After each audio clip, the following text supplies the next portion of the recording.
Hello. How can one not pour one's heart on the most pure soul music? It has everything, the Slavic ostinato in this Elegy by Rachmaninoff, as well as the melodic line, fate-like dropping by step in a lament, always downbeatish, heavy, gravitas, in this Russian tradition of connecting the melodic line expression here without words, obviously, of the Russian language, tonic accent on the first syllables of each word, and said with a sense of deep exhaling, like they say, Боже мой, oh my God. And so ti ta ta. I was wondering what would Chopin would say had he heard this, because one say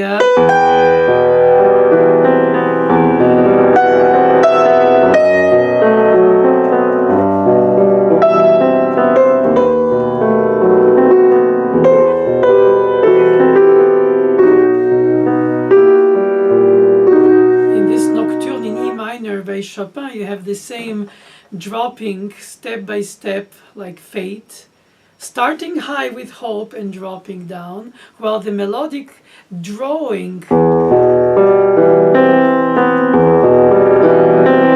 the accompaniment pattern is an inner agitation and no more the old Viennese style Alberti bass,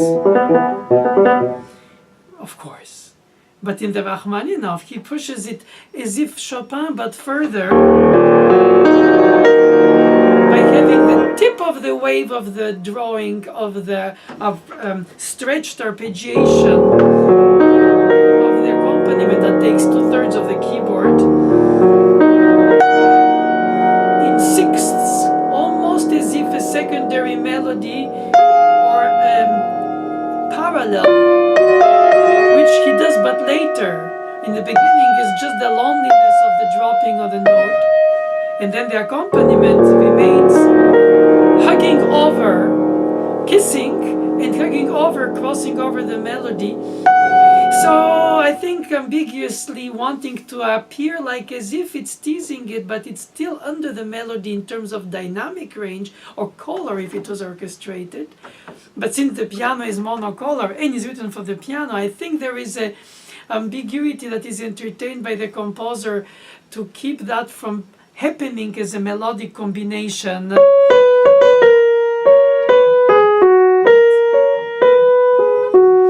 But one cannot be for sure that that is the case. When Schumann writes the second David's Bündler,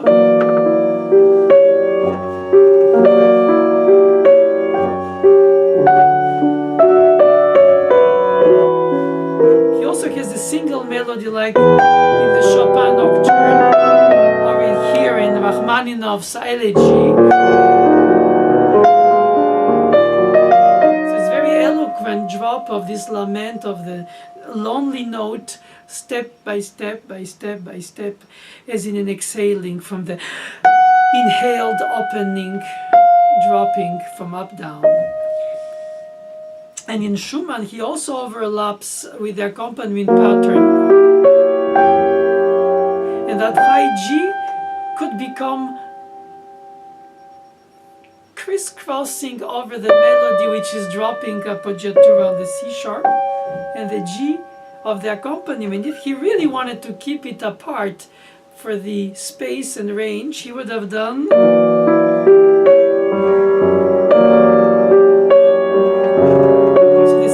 stays alone in its melodic space and the accompaniment its own arpeggio.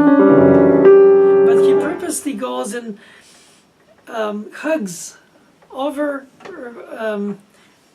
glides. I don't know what to say other than, and it's not, if it's played equally, then it becomes a hidden melody that becomes a composite melody of the two patterns, the overlapping accompaniment with the melodic note, but because of the decay. My dear father kept always telling me since I was a child studying with Mademoiselle Boulanger, music always layered, and not hearing it only verticalized by slices of cakes of harmonizations. Or here, in Chopin. Yes, there are, but they're the crossroads of melodic overlappings of the accompaniment pattern over the melodic note in the case of Rachmaninoff and Chopin. Less, but more often Scriabin, where the left hand thumb goes further up, just like here in a way, to the point to which it's notated in treble clef. It should have been, but it's notated in bass clef with many ledger lines, like old-fashioned antennas on the roofs when they used to be like forks. 4 to 5 of them, which in fact are treble clef range, and it should have been written with a change of clef for the high note to avoid even misreadings, but that's notational factor. All this apart, if you think about what my father used to say, then you have the hidden melody, which would have been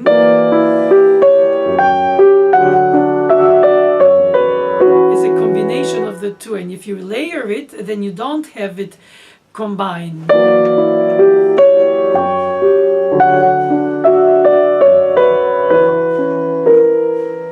I think this kind of more developed accompaniment pattern in Chopin's Etude Opus 10 number 9.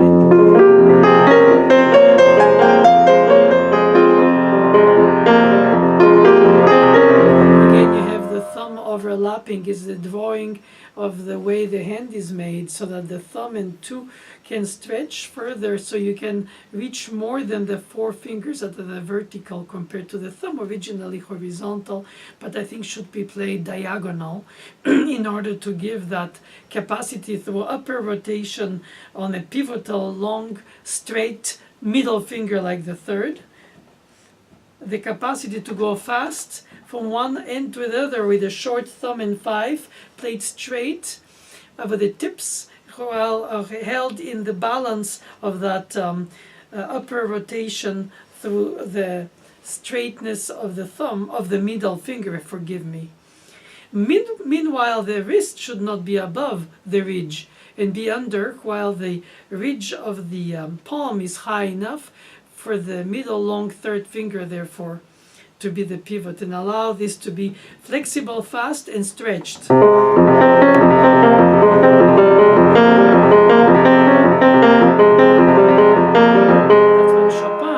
In this fast etude, Opus 10 number 9 in F minor, and if one doesn't do the upper rotation, one has to do the side rotation, then you have to eventually play with flatter fingers and feel more comfortably close to the keys, because it's always more skin to the ivory, or in the ivory, or the plastic today. But the point is that then you have to turn the wrist, and every time you play fast and you turn the wrist, you emphasize accentuations that you cannot control. It becomes inevitably more choppy. Now, in this slow arpeggio of Rachmaninoff's pattern, because it's moderato in singing and lamenting, you do have that stretched arpeggiation, but because it's slow, it doesn't say for sure if you have to do substitution and then maintain the straightness of the arm, or if you have to use the pivot of a finger like the thumb to go over for the second finger for this famous highest note above the others. Or do you play it in the right hand, just the tip of the left hand's pattern when it's close enough to be a sixth or third or fourth or third, or crossing over and avoid the hidden melody.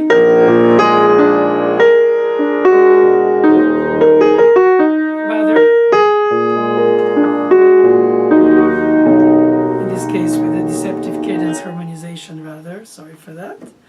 But the point of the melody was what I wanted to bring out.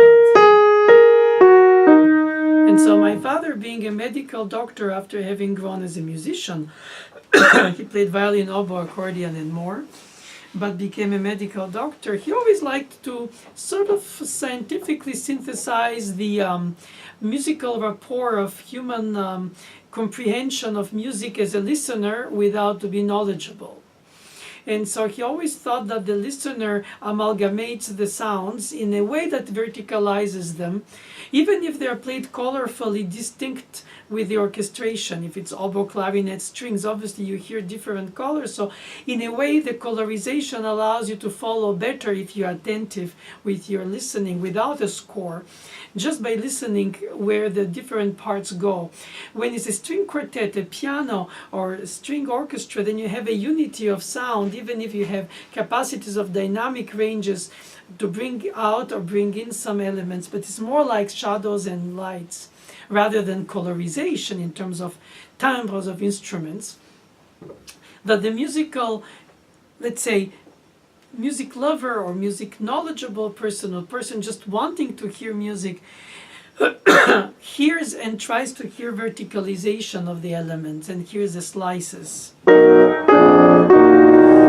And Mademoiselle Boulanger, with whom I was studying at the same time as a child already, was insisting a lot on training before I play my hearing to hear layered and not only fugues, which you expect to be the case.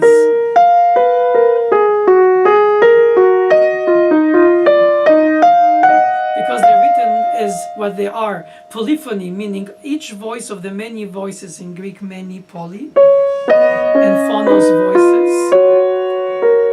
Then what happens? You hear all these without accompaniment. They're all equal in terms of the importance. Of course, on the performance on the piano, when you perform it, you can layer it still and bring out more one than the other by your highlighting one and leaving in the dark the other one, and following them in a group of notes, not just by the note. Of course, it helps if it's faster. But if you play it, which you won't, but if you were to give the example of the same, then you start losing the verticality of the two. Unless you bring that one more than the other and you do, that's F major book 2, the fugue of the well-tempered clavier.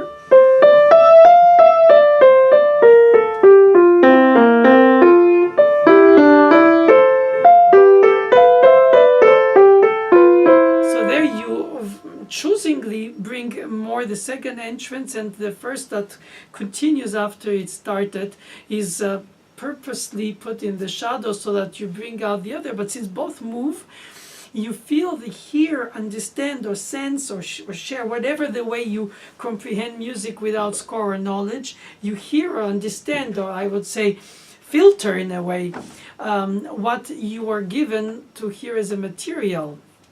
It's almost like seeing in 3D or imagining the 3D without to see it. Because in a way it's a 3D playing when you put shadows and lights, when you bring out and you hold back. In the case of the Rachmaninoff Elegy,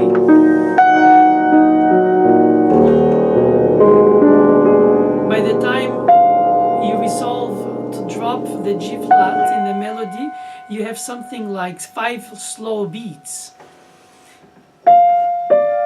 Naturally, if it was sang or played by an instrument, wind or bowed string instrument, you would have a vibrato and possibly an enhancement the moment it becomes a suspension where the harmony changes. And you would have had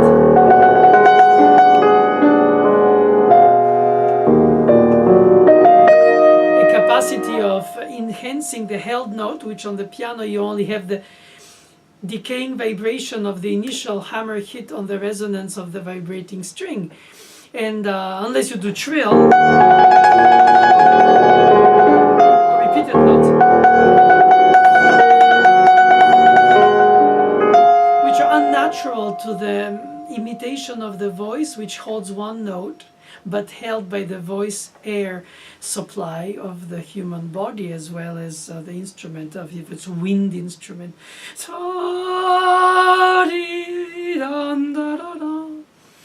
Of course, Rachmaninoff was not unaware that in a moderato tempo, after 3 beats or so, unless you bang, which you should on the first note to last longer, but then you kill the atmosphere of the opening pianissimo moderato if you go,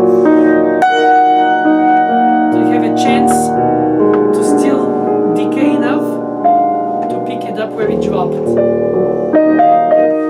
It's vertiginous drop and then pick up, but you cannot really hit it that loud. He says mezzo, actually, well, sforzando and then pianissimo first, sforzando after. But again, the expression of the up breath and then release the breath slowly through these descending notes. And melodically he indicates little crescendi in the way they drop by step. Syncopated. And then at the end, only the diminuendo for the last 3 notes. As if this inevitable descent by half notes, sorry for this wrong note, is superimposed with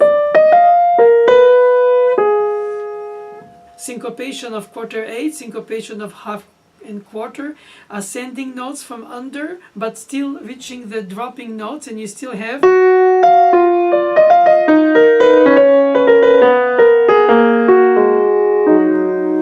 and in the typical way of harmonizing and melodizing, if I may say so, Rachmaninoff has this so beautifully, in this case for the nostalgia, but very expression of sadness. It could be, Victor Hugo used to say nostalgia is the happiness of the sad people.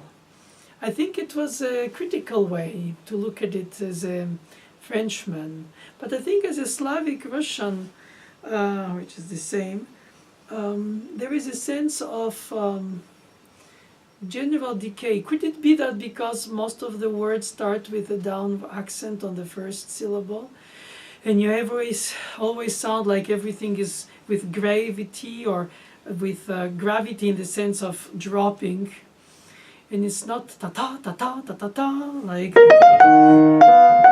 it's in his concerto number 2 on the downbeat. No upbeat start. It's not.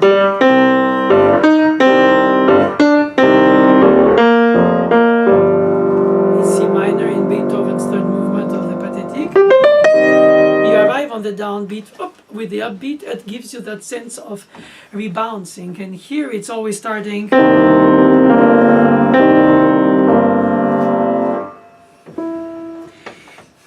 Chopin, Rachmaninoff. I find that cousinage to be what would have, as I said earlier, thinking, what would have Chopin reflect on this Rachmaninoff? In fact, I think in every aspect, enhanced expression of Chopin's expression. And it's interesting because it has a cousinage there. But of course the accompaniment is more stretched, the melodic line is more delayed in its decay. And then you have, unlike in Chopin, but already hinted in Chopin also, that once you finish a phrase, you don't have this Haydn style groups of four bar phrases.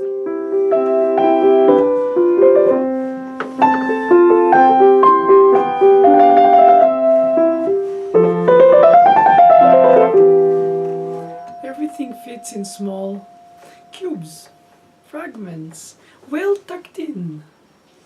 And every phrase is predictably long, but has different expression, but all that is formally organized so that the music of the storytelling is reassuring by its pacing. Whenever in this Rachmaninoff, like in Chopin, you have what I call the run-on sentence again.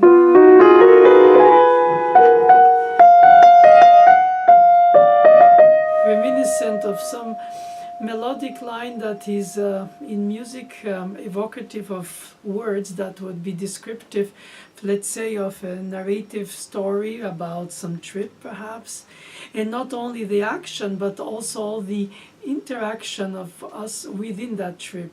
And we saw this and we visited that, and then it reminded us of this, and when we went there we thought we already had gone to another of these, which by the way reminds us when we read this book that meant something to us so much that related to this, which in a way made us think of something else. And that's how this kind of allegory, my very cheesy words, try to translate in my thought process, that inspires me to have the melodic line constantly regenerating itself and not constantly organized in short threads, shreds, shreddedly, so to say, separated.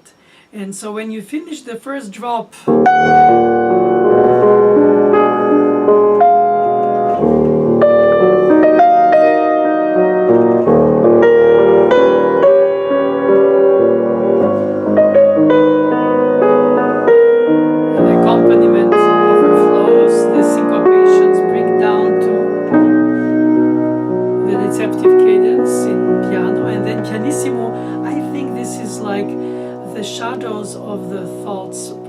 the regrets, perhaps the echo of the pain.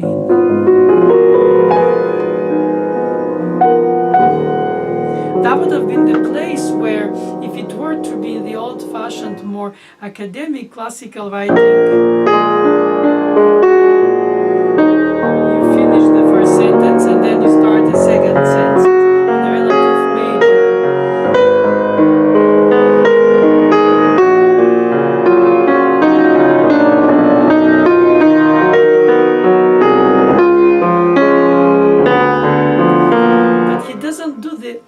Sentence. It will be there later, a room for the so-called B section that I like to think most composers think as this something else section, after they put all their intensity of emotional, thematic, harmonic and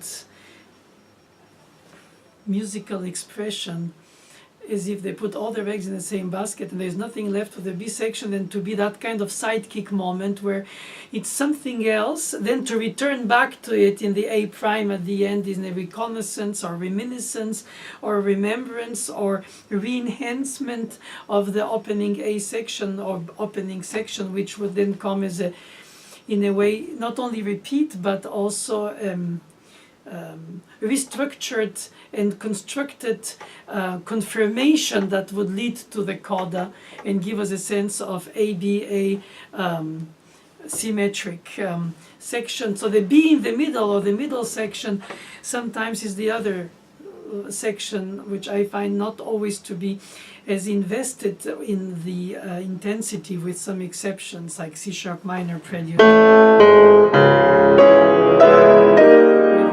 Bells, and then you have the middle section that is so livelier. You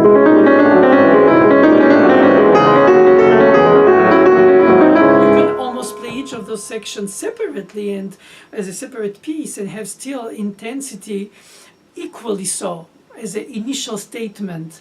It's almost as if you have three or A sections, AA and A prime and AA prime prime. Anyway. Doesn't matter how you call it, but my point is that in this case we have in the relative major a very banal accompaniment compared to the opening stretched arpeggios, as if to calm down that agitation that we had in the original section, because it's a relative major, supposed to perhaps suggestive of something more hippie and settled and perhaps pastoral. And then the melodic line stretching in the left hand instead of the melodic line in the top. And still, it has to have the virtues to itself to have a B section or middle section that is slightly less charged in intensity in order to give the listener psychological relief. to go back into it at the end again. So you manipulate the listener's psychology by giving them different levels of intensity. And Rachmaninoff, I think he calls them anyway fantasy pieces. He was 19-year-old when he composed this elegy. He doesn't feel in the opening A section, which still we are, the first 2 pages, to do, before the B section, to do a second phrase that would be equivalent to the first phrase, and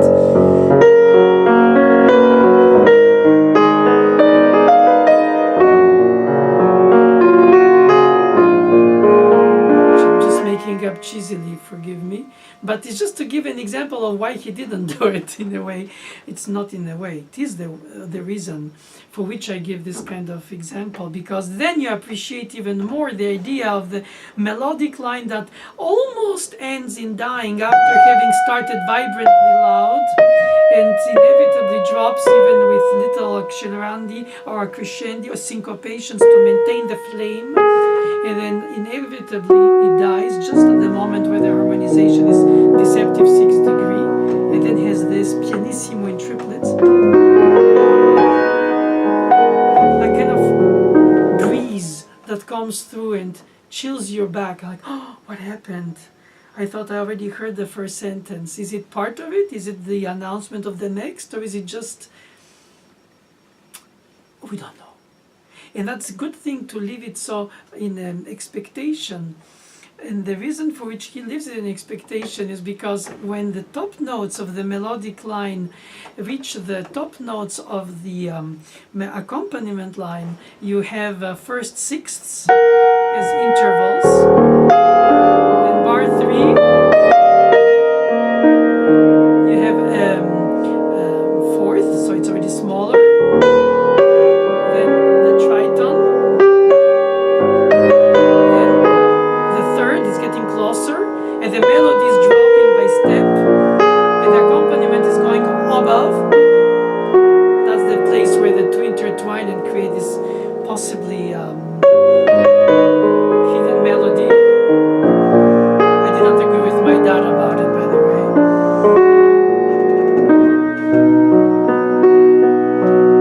And then the top melody note is under the top accompaniment note. And they create a third, but crossed. And that moment of triplets in the right hand for the first time with 2 parts instead of the single dropping melodic line could be traced in the combination of the tip of the accompaniment with the melodic follow-up line that become, in fact, after having been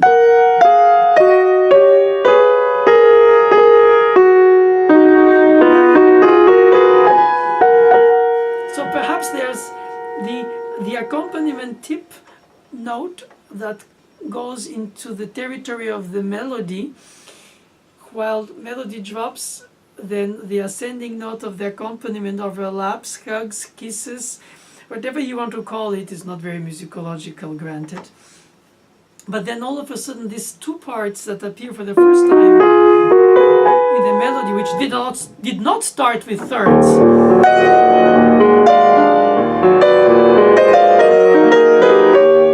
it's suggestive by the tips of the accompaniment, as if the tip of the wave just to touch, just to overlap, and then together. And that regenerates the second restart, which he does exactly, literally, I would say, alike, except more decorated. But again, alone.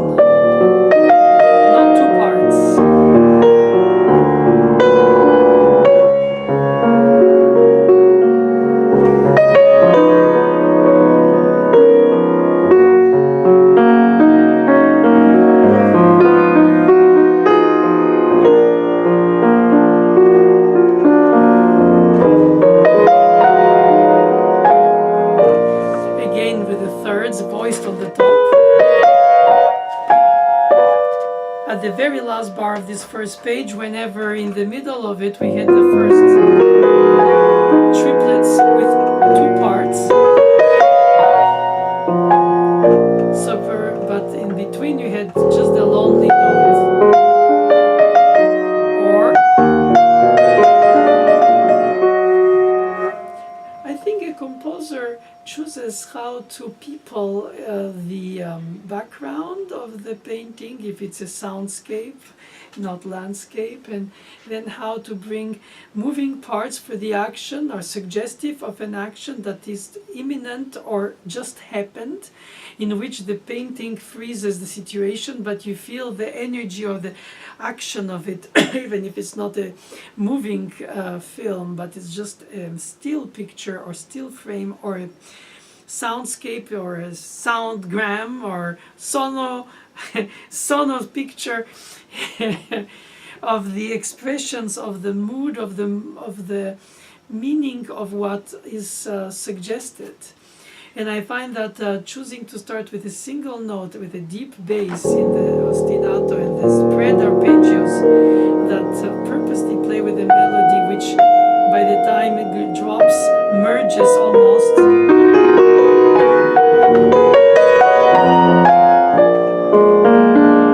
And you can say, yes, all that is meticulously organized, and we can describe it analytically and enjoy it and then marvel it and say, oh, it's incredible, how beautiful, thank God he didn't do another way, as I like, to teach, to show, and therefore appreciate even so much more the way he distills the different ways of developing the thought process, either by run-on sentence, where a sentence almost never ends, like a beautiful day that should never end, and until the last light of sunset after dusk, you still feel like it's an endless phrasing that will finally merge into the dark in the night, the most latest possible.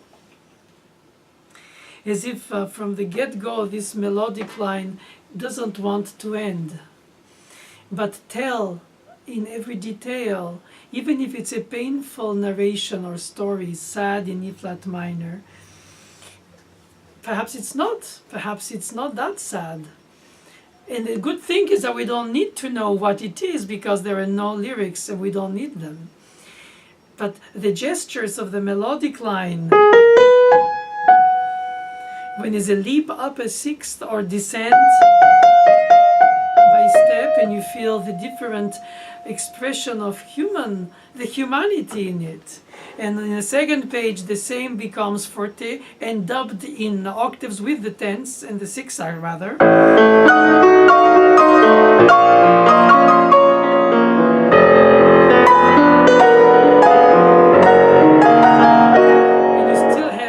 Crossing of the thumbs, where in this case you have this dissonance, which you could have avoided if you wanted, either. But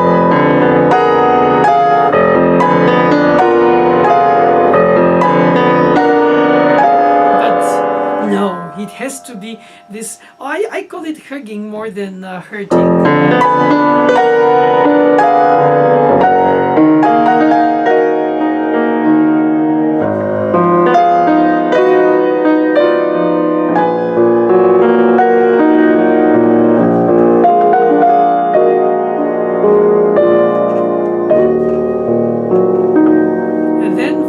Expresses it fully in sixths.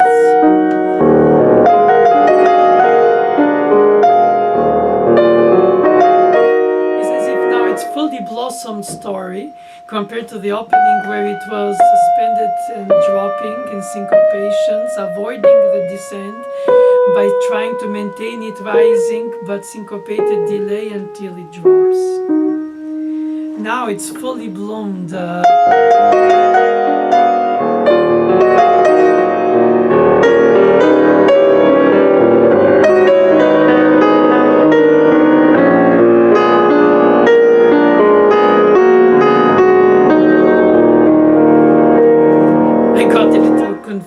Because in my desire to emphasize the different minors, harmonic, melodic, and the intertwining between the two hands with a D flat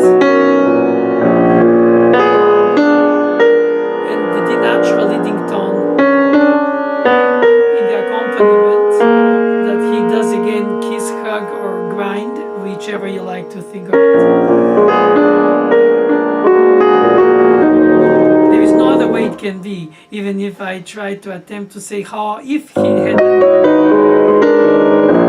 the dominant with the leading tone here, but no.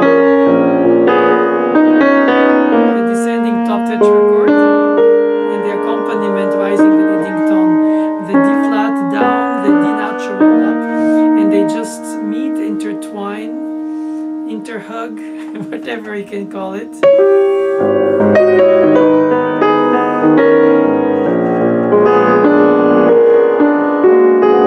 Plus the pedal, which brings this kind of sense of sauce that connects the two in a way that perhaps they were not intended.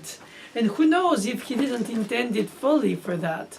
So the B section in question is in the relative major, which is thankfully for once expected, so to say, thankfully. It's faster, or più vivo, how much that is faster, it's a debatable fact, but let's say a little more flowing.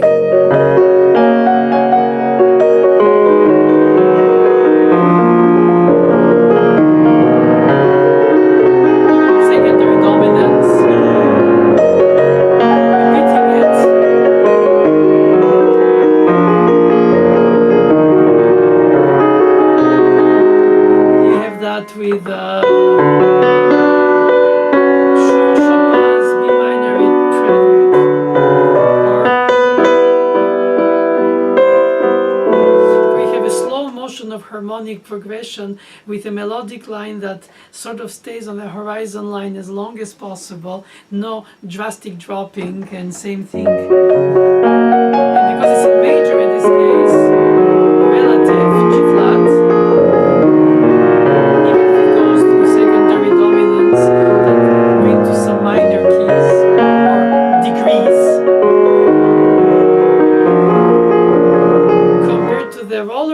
Emotional expression of the opening section is the relief, the something else section, what I call the B section. And then he interrupts that flow as if to remind the E flat minor not to forget that we are only in the false expectation of hope, or perhaps in a daydream solution that the relative major gives us, that kind of side situation, instead of remembering that in fact we're still in the E flat minor tonality of lament.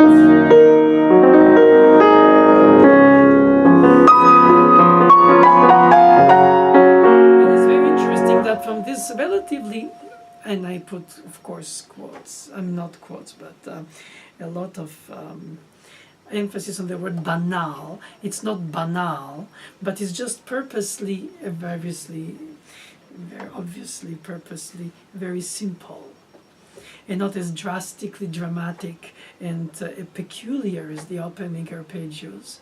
And then instead of getting back into E flat minor right away, he goes out of this G flat major happiness relatively so through an explosion of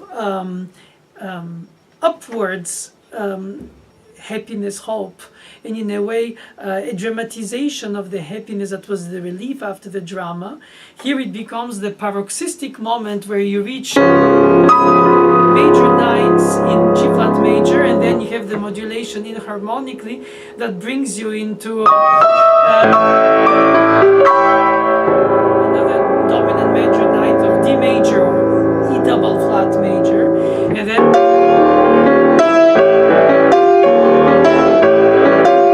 duality with the triton in the bass between the dominant of A flat and of D major. So instead of slowly merging going back in E flat minor, he goes out by an explosion of hope. It's appassionato triple forte when he reaches that modulation in dominant of D major. Goes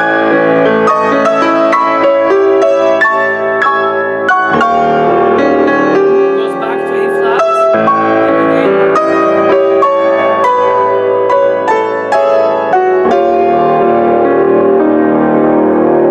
And then the chromatic descent.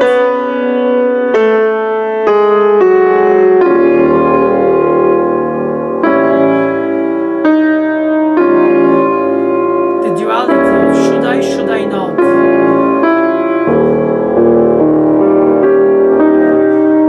And then the next bar we have the return of the opening in third and sixth. But in between there is this beautiful cadenza with the wandering thirds in melodic descending, and then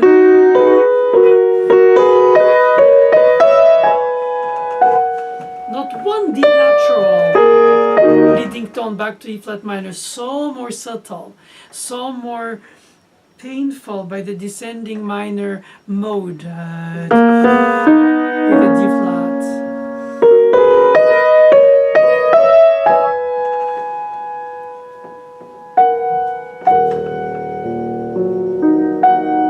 And as usual, when it comes back,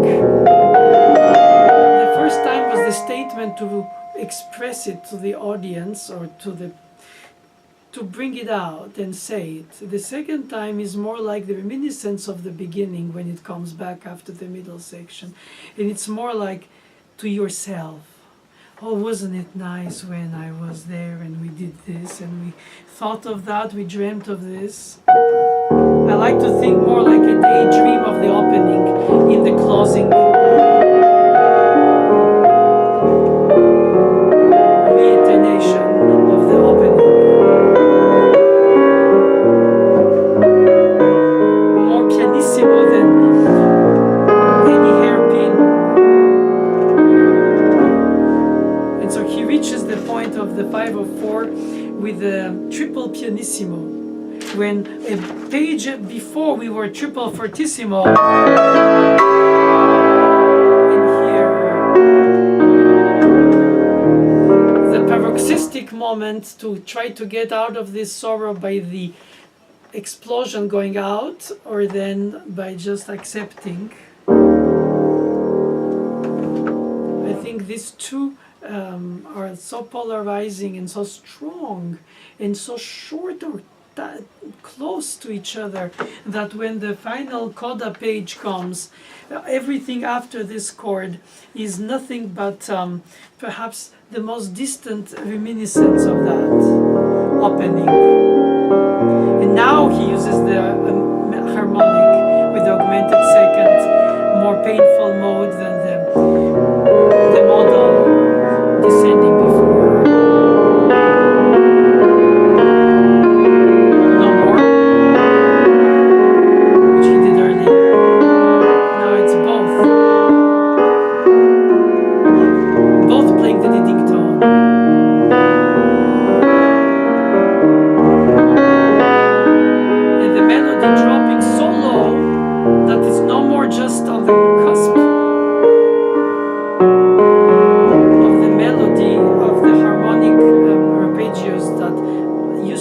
With the melody, because now the melody has blended, melted, dropped, merged with the accompaniment in a way that is almost signifying that you gave up the hope to hold on this and you drop in the acceptance, and then you have this reminiscence of the first triplets, but this time without a hairpin, because you remain in the plagal cadence. And you think until this 4 bars before the end that you finish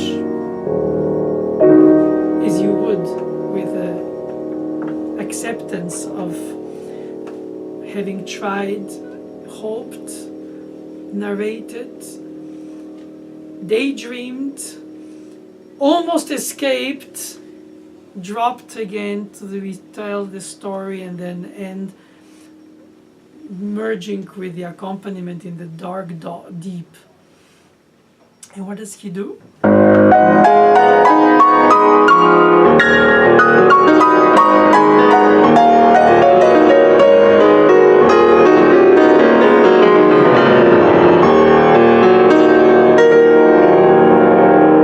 In a way, it's a exit of this tragedy, even if it's a mini tragedy in the sense of the briefty of the piece. You have the acceleration of the rhythmic descent plus the decay of the rhythmic descent in a crescendo fortissimo. In a way, it's as if you self-burn and exit in a flame boom. I don't know how to explain it other, but the point is the music all of a sudden decides to rise after all this prepared decay. And then you have this fortissimo septuplets, if it were, because they're 4 + 3. But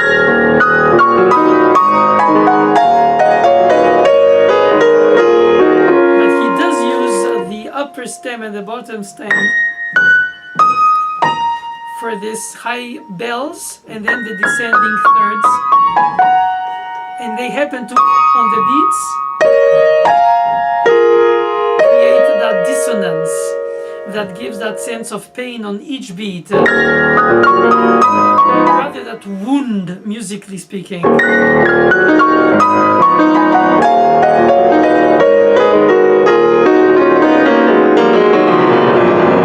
And finishes with a panache of a way to say, I'm not going to prevail, so I might as well just go in an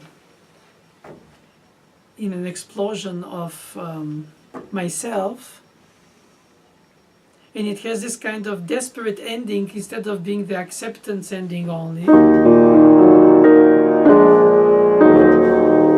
We have these triplets, which are 3, 4, and 5 in each beat, or continuously in a cadenza style, accelerando or stringendo, stretto, and reaching that low E flat for the last downbeat, which in fact is the beginning as well. That low ostinato, so specific to the Slavic soul, or to the Russian soul in this case, which is the same.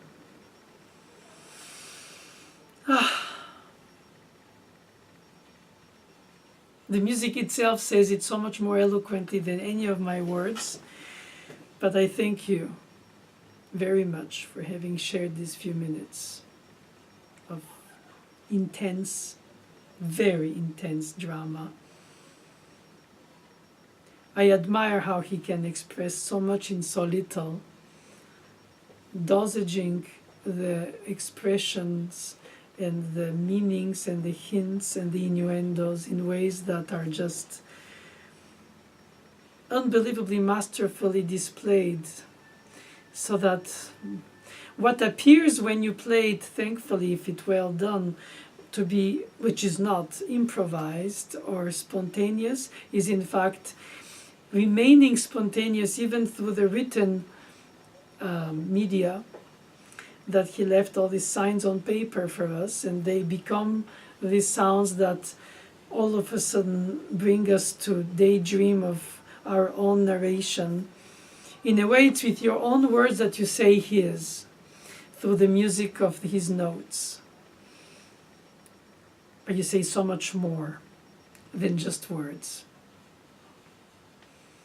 You hint inner worlds. So eloquent it is.